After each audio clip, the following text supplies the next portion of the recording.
જય સંતોષી માતા। આજના વિડીયોમાં આપણે સાંભળવાના છીએ સુખ સમૃદ્ધિ આપનાર અને કષ્ટોને હરનાર એવા માતા સંતોષીના વ્રત વિશે।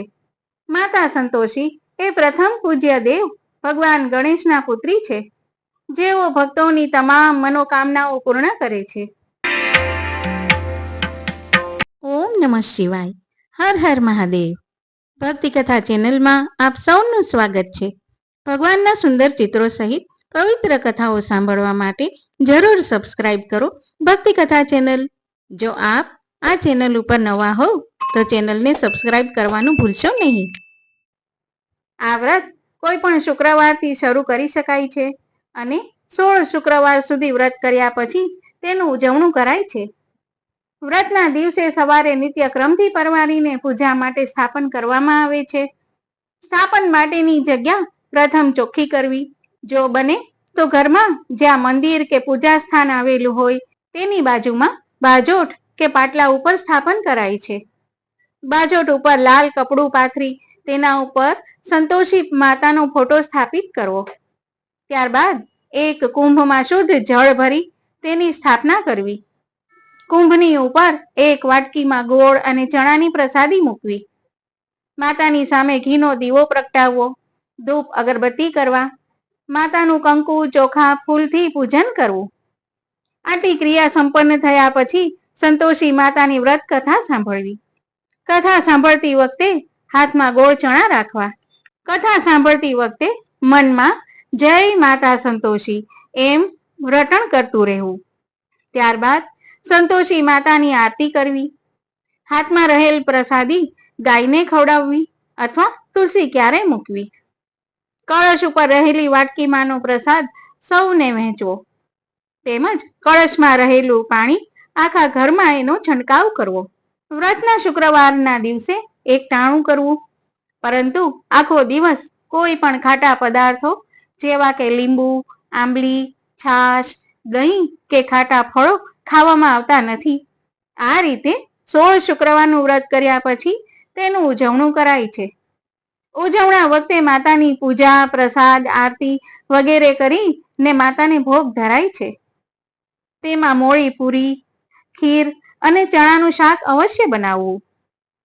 ઉજવણામાં 8 બાળકોને જમાડવામાં આવે છે।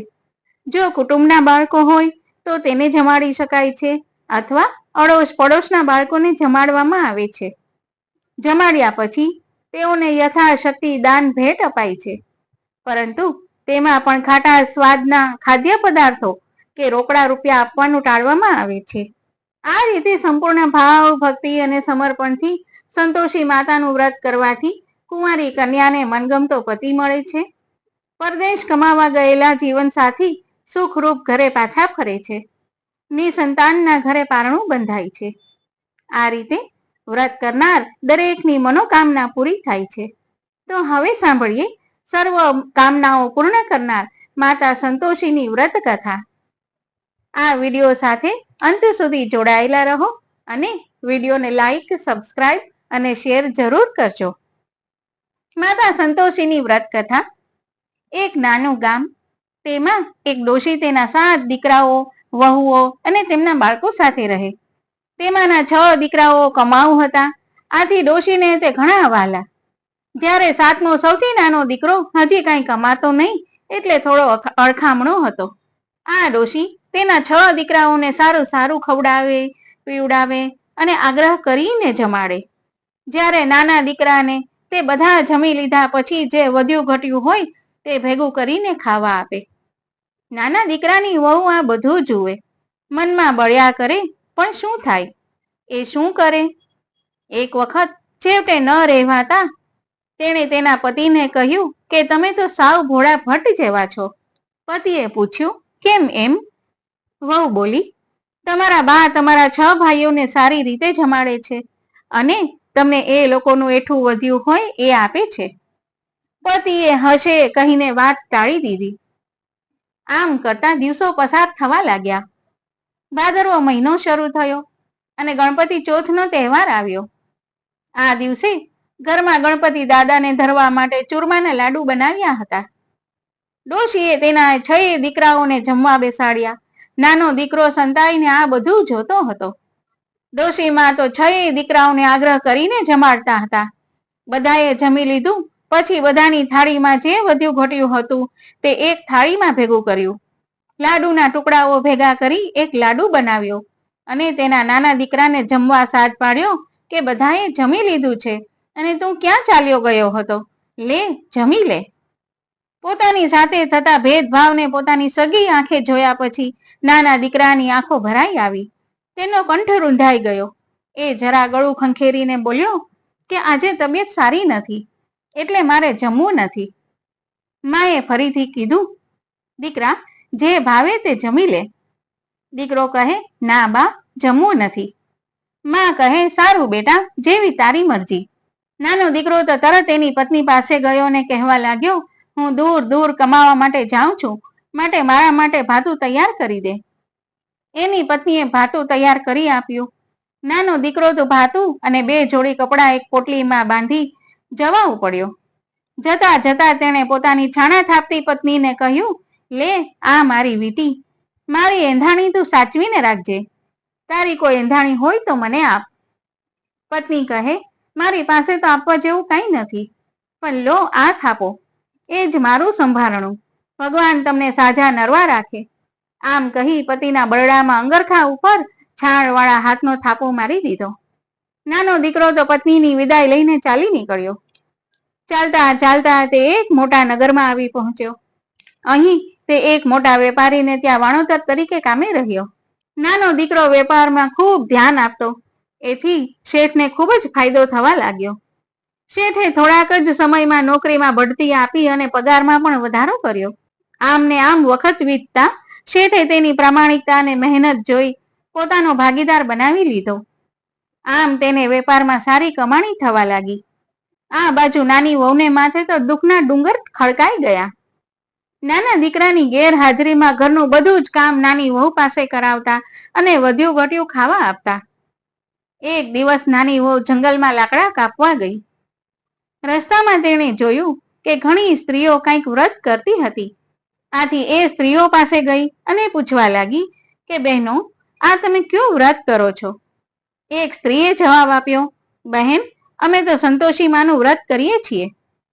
વહુએ ફરી પૂછ્યું, તેનાથી શું લાભ થાય? બીજી સ્ત્રી બોલી, આ વ્રત કરવાથી આપણા દુઃખ ટળે છે અને સુખ તથા સંપત્તિ મળે છે. જો કોઈ કુંવારી કન્યા આ વ્રત કરે તો તેને મનગમતો જીવન સાથી મળે છે. જો કોઈનો પતિ પરદેશ ગયો હોય તો હેમખેમ ઘરે પાછો ફરે છે. નિસંતાનના ઘરે પારણું બંધાય છે. આમ આ વ્રત કરનારની બધી મનોકામનાઓ પૂર્ણ થાય છે. નાની વહુએ પૂછ્યું, પણ બહેનો, આ વ્રત કેવી રીતે કરવું? એક સ્ત્રીએ જવાબ આપ્યો કે આ વ્રત કરવું ઘણું સહેલું છે. દર શુક્રવારે જમ્યા પહેલા સંતોષી માતાની વાર્તા સાંભળવી, ઘીનો દીવો કરવો, કુંભનું સ્થાપન કરવું, તેની ઉપર ગોળ ચણાનો પ્રસાદ મૂકવો, વ્રત કથા પૂરી થયે આરતી કરી પ્રસાદ વહેંચવો. જો કોઈના ગ્રહ વધારે નબળા હોય તો આ વ્રત મોડું ફળે અને કોઈને તે વહેલું ફળે. વહુએ પૂછ્યું, આનું ઉજવણું કેવી રીતે કરવું?